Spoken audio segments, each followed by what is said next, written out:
In this video, we will compute another famous limit that will later on allow us to calculate the derivatives of trigonometric functions and then inverse trigonometric functions.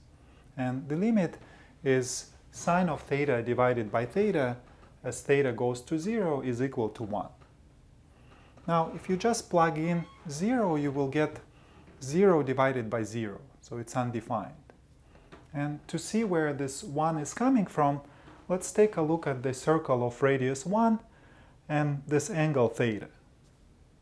Then, in this first right triangle, just by the definition of sine of theta, the opposite side is equal to sine of theta. Then, the arc, or the length of this arc, is equal to theta, because that's how we measure the angle, right? On the circle of radius 1, the angle theta is just the length of the arc corresponding to this angle.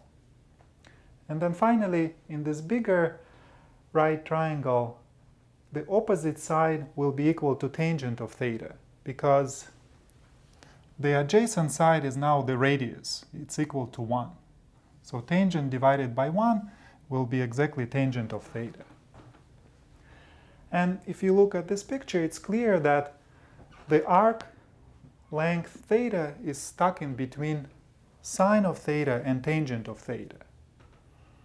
And then all we need to do now is to rewrite these two inequalities slightly. So if we take this first inequality and just divide by theta, we'll get sine of theta divided by theta is less than 1. So this first inequality becomes this one. And then if you remember that tangent is just sine over cosine, you can rewrite the second inequality by saying that sine of theta over theta is bigger than cosine of theta. And then you see that as theta goes to 0, cosine of theta will go to cosine of 0, which is 1. And the right-hand side is also 1. So sine of theta divided by theta is stuck in between these two. So it has no choice but to go to 1 as theta goes to 0.